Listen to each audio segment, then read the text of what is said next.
일제 강제동원을 둘러싼 한일 갈등이 여전한 가운데 문희상 안이 주목을 받고 있습니다. 한일 양국의 정부와 기업, 국민의 성금으로 피해자들에게 위자료를 지급하는 것을 골자로 하고 있습니다. 일본이 받아들일 가능성이 있고 현실적이므로 찬성한다는 입장과 일본의 사죄와 법적 책임성이 분명하지 않으므로 반대한다는 목소리가 공존합니다. 국민은 어떻게 바라보고 있는지 YTN이 리얼미터에 의뢰해 여론을 물었습니다. 찬성 32.6, 반대 44.4로 문희상 안에 반대하는 여론이 10%포인트 이상 높았습니다. 모른다거나 답하지 않은 응답자는 23%로 적지 않은 비중을 차지했습니다.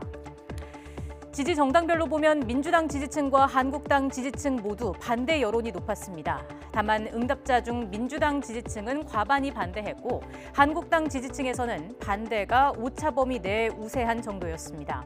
모른다거나 답하지 않은 경우도 한국당 지지층이 민주당 지지층의 2배였습니다.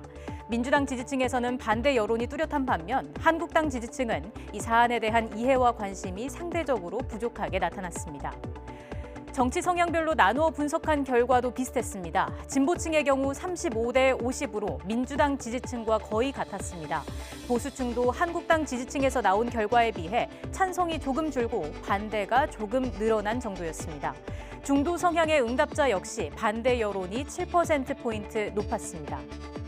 연령별로 분석한 결과 문희상 안을 바라보는 시각은 60세 전후로 나뉘었습니다. 19세 포함 2030 세대는 거의 절반에 달하는 응답자가 문희상 안에 반대했고 찬성은 20%대에 머물렀습니다. 4050 세대도 33대 48로 반대 의견이 15%포인트 높았습니다. 반면 60세 이상에서는 오차범위 내이긴 하지만 찬성 여론이 우세했습니다. 하지만 모른다거나 답하지 않은 비율도 30% 이상을 차지했습니다. 문희상 안에 대해 아직 잘 모르는 국민이 상당수지만 거의 대부분의 세부조사에서 반대가 절반 이상이거나 다수를 차지하고 있습니다. 특히 위안부 피해자 단체를 중심으로 반발 움직임이 나타나면서 위로금 지원 대상에서 위안부 피해자들을 제외하고 화해치유재단의 남은 기금 60억 원을 빼는 쪽으로 가닥이 잡혀가는 것으로 알려졌습니다. 다음 달 한일 정상회담을 앞두고 문희상 안의 입법 작업에도 속도가 붙고 있는데 박근혜 정부 때 한일 합의가 국민적 반대로 사실상 무산된 전례가 있는 만큼 시간을 갖고 국민 여론을 수렴해야 한다는 지적도 나옵니다.